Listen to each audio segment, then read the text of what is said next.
Hello everyone, welcome to learning with Vandana. दोस्तों, हमने pedagogy के दिसंबर 2019 के 30 क्वेश्चन कंप्लीट कर लिए थे और आज हम इंग्लिश लैंग्वेज 2 के पेडागोजी के कुछ क्वेश्चंस करेंगे।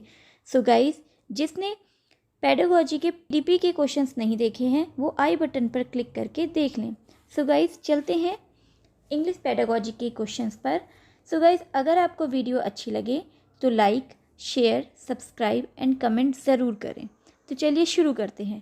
क्वेश्चन नंबर 136 है, a teacher ask her learners to discuss in group of 4, jot down ideas and then develop them in an outline to write a paragraph. Learners then added the paragraph into a final draft. Which strategy of writing does the teacher follow here?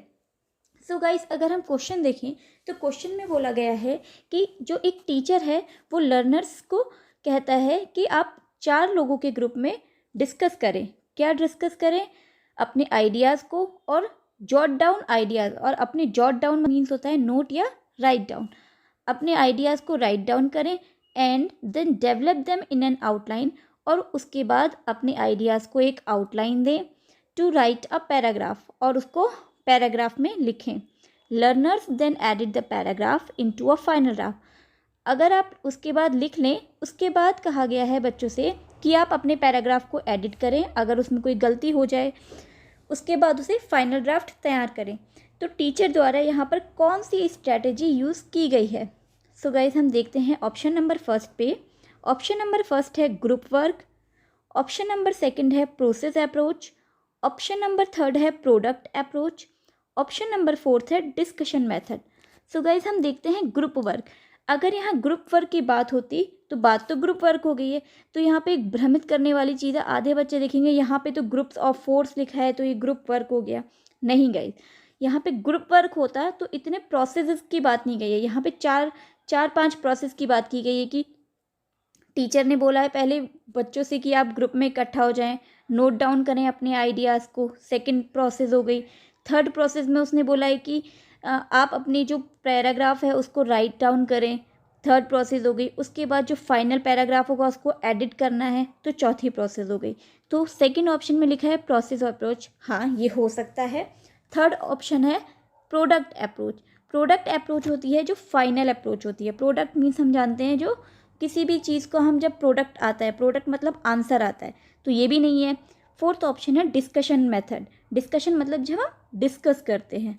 Guys, इसका option number second बिल्कुल ठीक है, हम लगा देते हैं। तो चलते हैं नेक्स्ट क्वेश्चन पे। क्वेश्चन नंबर 137 है।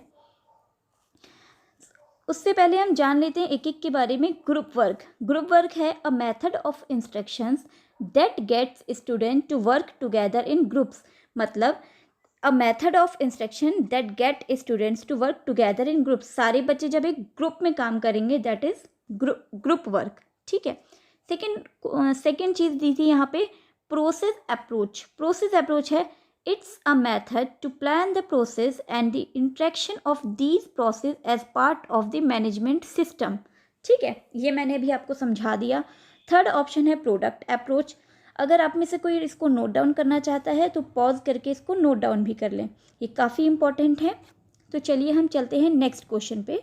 क्वेश्चन नंबर 137 है ट्रांजैक्शनल लिसनिंग। ट्रांजैक्शनल लिसनिंग, तो ट्रांजैक्शनल लिसनिंग क्या होगी? सबसे पहले हम अगर इसको डिवाइड करें ट्रांजैक्शनल को, ट्रांजैक्शन मतलब क्या होता है? आदान प्रदान करना, लेना देना। ठीक है। और लिसनिंग मतलब होता है सुनना। तो लेना देना में सिर्फ आपको ये सुनना है कि सुनने की बात हुई है यहाँ पर सिर्फ। तो सबसे पहला ऑप्शन है lays emphasis on conveying information. तो सबसे पहले हमें मालूम होना चाहिए लेज एम्फेसिस मतलब क्या होता है। तो हम यहाँ जान लेते हैं। लेज मतलब क्या होता है? केयरफुली। और एम्फेसिस मतलब होता है कि जैसे किसी महत्वपूर्ण या फिर किसी विशेष चीज़ की बात हो रही है, जैसे विशेष कन्वर्सेशन की बात हो रही है। ठीक है, तो हम उसमें कन्वेइंग इंफॉर्मेशन, तो लेज मतलब लिख लेते हैं। लेज मतलब होता है केयरफुली, पुट डाउन केयरफुली। और एम्फेसिस मतलब होता है हमारा विशेष या फिर महत्व। और कन्वेइंग मतलब हम जानते हैं जो इधर से जो एक जगह से दूसरी जगह कन्वे करता है इन्फॉर्मेशन को, या फिर किसी भी चीज़ को कन्वे करता है, ठीक है। तो यहाँ पर इन्फॉर्मेशन की बात है, इसीलिए कन्वेइंग इन्फॉर्मेशन। तो यहाँ पर ये हो सकता है क्योंकि यहाँ पे भी हम कन्वेइंग आ चुका है, और मैंने अभी ट्रांजैक्शनल में भी बताया था कि क्या होता है, जो एक ट्रांजैक्शन मतलब आदान या प्रदान। सेकेंड ऑप्शन है lays emphasis on harmonious communication in the social context. Harmonious मतलब क्या होता है, हम हारमोनियम जानते हैं, मतलब जिसकी बहुत मधुर रूप से आप कम्युनिकेशन कर रहे हैं सोशल कॉन्टेक्स्ट में।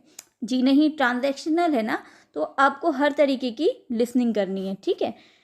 थर्ड ऑप्शन है does not require carefully attention to detail and fact. Does not आ गया तो ये गलत हो गया। फोर्थ ऑप्शन है is interactive by nature, nature के द्वारा इंटरेक्टिव, तो ये ऑप्शन भी सही नहीं है। तो पहला ऑप्शन हमारा बिल्कुल सही बैठता है, lays emphasis on conveying information. So guys, इसका फर्स्ट ऑप्शन बिल्कुल ठीक हो जाएगा। तो चलते हैं नेक्स्ट क्वेश्चन पे। क्वेश्चन नंबर 138 पे चलने से पहले ट्रांजैक्शनल लिसनिंग को एक बार और समझ लेते हैं। Assessing information through the spoken words through listening to broadcast news announcement lecture and etcetera. अर्थात जब हम लिसनिंग मतलब सिर्फ सुन रहे हैं, हम वहाँ पे बात कर नहीं रहे हैं, सिर्फ सुनेंगे, तो क्या चीज़ों से सुन सकते हैं। Assessing information through the spoken words, जैसे किसी ने अगर वर्ड्स को स्पोकन किया है। Through listening to broadcast news के द्वारा, अनाउंसमेंट के द्वारा, या फिर किसी लेक्चर के द्वारा। सो आई होप आपको समझ में आ चुका होगा ट्रांजैक्शनल लिसनिंग क्या होता है। सो गाइस, चलते हैं नेक्स्ट क्वेश्चन पे। क्वेश्चन नंबर 138 है CALP stands for. CALP, so guys ये तो आपको याद ही रखना पड़ेगा कि CALP किस चीज़ पे स्टैंड करता है, इसका मीनिंग मतलब फुल फॉर्म क्या होती है। तो CALP की फुल फॉर्म होती है cognitively advanced language proficiency. So guys, आप समझ गए होंगे, इसकी होती है full form cognitively advanced language proficiency. So guys, ये बहुत इंपॉर्टेंट क्वेश्चन है, इस पर आप स्टार बना के रख लें। नेक्स्ट क्वेश्चन पे चलने से पहले मैं आपको कुछ और फुल फॉर्म बता दूं जो एग्ज़ाम के लिए काफ़ी इंपॉर्टेंट हैं। तो पहला है CBSE का, जिसको हम सभी जानते हैं, central board of secondary education. Second है CCE continuous and comprehensive education, ये भी मोस्ट इम्पॉर्टेंट है। थर्ड है NCERT national council of educational research and training. And fourth है NPE national policy on education. Guys ये बहुत इजी से हैं, लेकिन ये काफ़ी इंपॉर्टेंट हैं, जो सीटेट एग्जाम में कभी भी आ सकते हैं। सो गाइज, चलते हैं नेक्स्ट क्वेश्चन पे। क्वेश्चन नंबर 139 है a task in task based language learning means. इसका मतलब है जो टास्क बेस्ड लैंग्वेज लर्निंग है, इसमें जो ये टास्क शब्द दिया है इसका क्या मतलब है, मतलब इसमें जो ये टास्क शब्द दिया है इसका क्या मतलब है। सो ऑप्शन पे चलते हैं। ऑप्शन नंबर फर्स्ट है an actively where the target language is used by the learner for a communicative purpose. मतलब ऐसी activity where the target language, जहाँ पे जो टारगेट लैंग्वेज है, यहाँ पे टारगेट लैंग्वेज क्या है हमारी, इंग्लिश। अगर किसी की संस्कृत होती तो क्या होती टारगेट लैंग्वेज, संस्कृत। तो यहाँ हमारी इंग्लिश की बात हो रही है। Is used by the learner, learner कौन है, सीखने वाले। For a communicative purpose, communicative मतलब कम्युनिकेशन करना, एक दूसरे से बातचीत करने के लिए। सो फर्स्ट ऑप्शन लग रहा है बिल्कुल सही। सेकंड पे चलते हैं कि सेकेंड ऑप्शन है a piece of work design by the teacher for language teacher.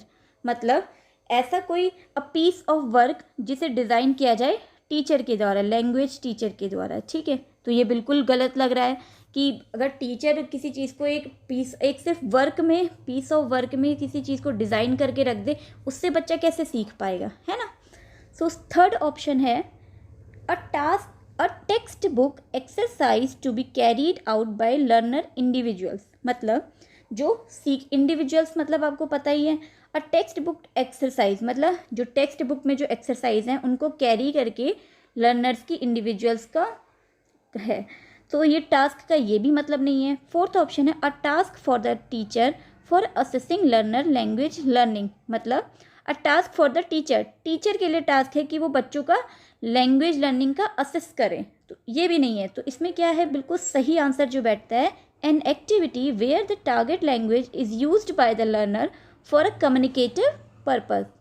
I hope आप समझ गए होंगे। यहाँ पर टास्क का मतलब यही है, ठीक है, कि बच्चे से एन ऐसी एक्टिविटी जहाँ पे जो टारगेट लैंग्वेज है उसको यूज़ किया जाए कम्युनिकेशन के लिए। मतलब हम अगर क्लास में कम्युनिकेशन में हम उसको यूज़ कर लें तो हमारे लिए वो जो टारगेट लैंग्वेज है जो हमें टफ़ लग रही है, बच्चे के लिए टफ़ है, बच्चे के लिए टफ़ लगती है, वो काफ़ी ईजी हो जाएगी अगर टीचर उसी लैंग्वेज में बात करेगा, ठीक है। तो चलिए चलते हैं नेक्स्ट क्वेश्चन नंबर 140 पे। उससे पहले देखिए टास्क बेस्ड लैंग्वेज लर्निंग के ऊपर मैंने थोड़ा बहुत बताया है। An approach where the planning of learning material and teaching session are based around doing a task, ठीक है। एक टास्क के दौरान हम जो लर्निंग मटेरियल और टीचिंग सेशन है उसको करेंगे। तो इसकी 3 स्टेजेस हैं, pre task, task cycle and third है लैंग्वेज फोकस। आई होप आप समझ गए होंगे। चलते हैं नेक्स्ट क्वेश्चन नंबर 140 पे। क्वेश्चन नंबर 140 है according to national curriculum framework मतलब NCF 2005 which one of the following is not an objective of language teaching learning. So guys अब ध्यान दीजिएगा, नॉट जहाँ पर भी आपको एग्जाम में नॉट दिखे सबसे पहले उसके ऊपर अंडरलाइन खींच लेनी है हमें, कि कहीं पे भी पेपर में नॉट दिखे नहीं दिखे तो क्वेश्चन पढ़ने से पहले हमें नॉट के नीचे क्या करनी है, लाइन क्लिक कर लेनी है, उसके बाद हमें ऑप्शन देखना है। सो ऑप्शन नंबर फर्स्ट है the competence to understand what one hears, ठीक है। सेकेंड ऑप्शन है ability to read with comprehension. Third option है एफर्टलेस एक्सप्रेशन। और फोर्थ ऑप्शन है to know the history of language. तो अगर हम यहाँ से एलिमिनेट करके भी देखें तो NCF 2005 की कौन सी चीज़ें ऑब्जेक्टिव्स नहीं हैं, तो to know the history of language not की ही बात की गई है।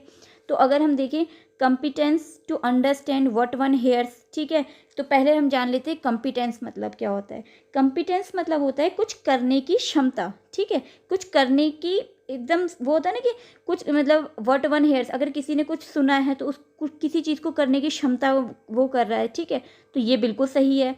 सेकेंड ऑप्शन है ability to read with comprehension, बिल्कुल पढ़ते रीड करते वक्त उसको कॉम्प्रीहेंशन की एबिलिटी भी होनी चाहिए।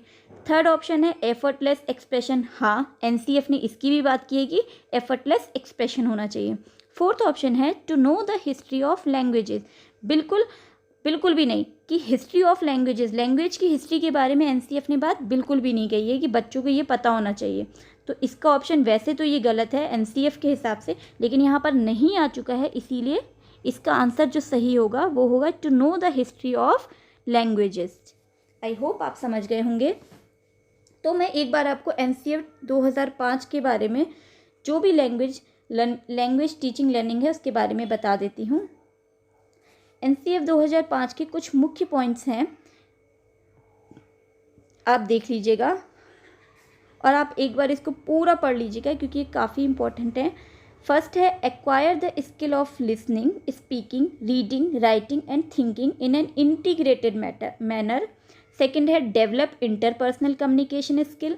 थर्ड है developing ability to express one's thought orally and in writing in a meaningful way in English language. I think इसका पीछे ही दिया हुआ था जिसको हम बोल रहे थे।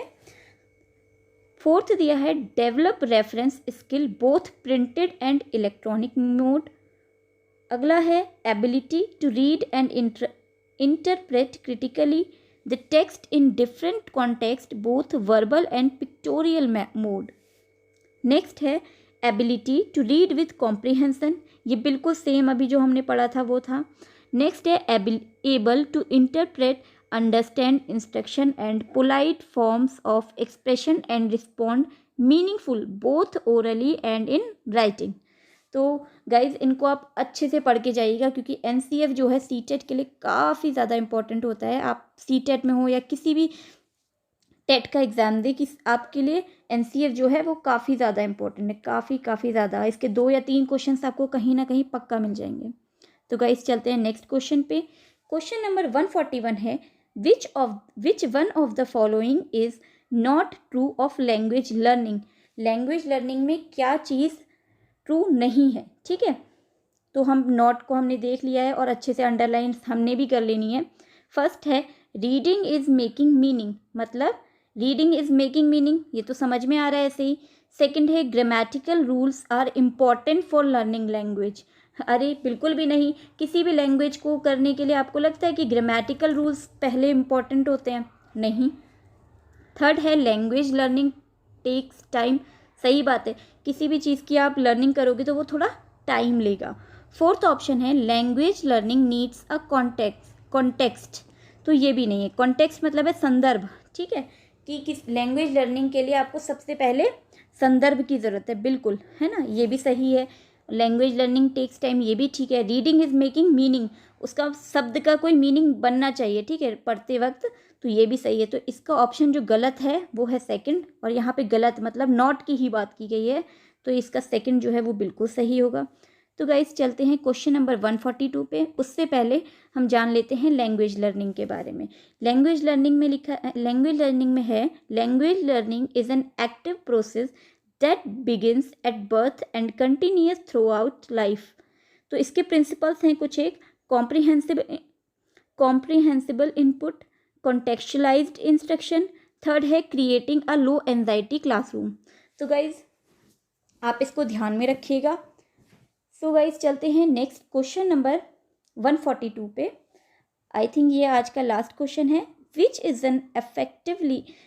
An effective way of teaching learning grammar, कौन सा मैथ जो वे है वो इफेक्टिव होता है टीचिंग लर्निंग ग्रामर के लिए, सीखने और सिखाने के लिए, ठीक है, ग्रामर में। सो फर्स्ट ऑप्शन है teaching the rule first followed by example, ठीक है। सेकेंड ऑप्शन है presenting grammar form in a natural discourse then explaining how the form is made and used. Third option है presenting single sentence example in plenty of ways and then explaining the form. Fourth option है teaching through a typical grammar book. So guys अगर हम first option को analyse करें तो देखते हैं teaching the rule first followed by example, ठीक है। तो यहाँ पर हमें ध्यान देना है, यहाँ पे बात की गई है सबसे पहले हम बच्चे को रूल बता दें उसके बाद हम उसे एग्जाम्पल दें, नहीं, अभी पहले ही हमने बताया था। यहाँ पर आप देखिए ये वाला ऑप्शन मैंने आपको बिल्कुल गलत बताया था कि grammatical rules are important for, तो ग्रामेटिकल रूल्स पे हम ज़्यादा ध्यान नहीं देखते हैं, ठीक है, जब हम बात कर रहे हैं लैंग्वेज की, ठीक है। तो टीचिंग द रूल फर्स्ट सबसे पहले रूल बताने वाली बात बिल्कुल गलत हो गई, तो ये तो गलत हो गई हमारी। सेकेंड ऑप्शन है presenting grammar form in a natural discourse then explaining how the form is made and use, बिल्कुल सही बात। सबसे पहले हम बच्चे को क्या करेंगे, नेचुरल जितनी भी चीज़ें होती हैं उसके ऊपर बात करेंगे, उसके ऊपर मतलब बहुत अच्छे से उसको बता देंगे। उसके बाद हम एक्सप्लेन करेंगे कि ये शब्द जो हैं ये कैसे बनते हैं, ठीक है, इनको कैसे हम यूज़ करते हैं रियल लाइफ में। तो ये सेकंड ऑप्शन सही है। थर्ड ऑप्शन भी देख लेते हैं presenting single sentence example in plenty of ways and then explaining the form, मतलब अगर हम सिंगल सेंटेंस को एग्जाम्पल को प्लेंटी ऑफ वेज, बहुत सारे वेज में हम उसको प्रेजेंट कर देंगे, मतलब बहुत सारे एग्जाम्पल दे देंगे हम किसी एक सेंटेंस के, उसके बाद हम उसकी फॉर्म को एक्सप्लेन करेंगे, तो बच्चा क्या हो जाएगा, बच्चा कंफ्यूज हो जाएगा, बच्चा कंफ्यूज हो जाएगा कि सही कैसे करना है करके, ठीक है। फोर्थ ऑप्शन है teaching through a typical grammar book. Grammar book मतलब अगर ग्रामर बुक की बात की जाए तो यहाँ पे हम ग्रामर बुक से भी नहीं कर सकते हैं, ठीक है, ये भी बिल्कुल गलत हो गया क्योंकि सिर्फ बुक के थ्रू हम बच्चे को नहीं सिखा सकते। तो इसका ऑप्शन नंबर सेकंड जो है वो बिल्कुल सही जाएगा। आई होप गाइज आपको वीडियो समझ में आ रही हो। अगर आपको वीडियो अच्छी लगे तो like share subscribe and comment ज़रूर करें। सो गाइज आज के लिए इतना ही वीडियो है।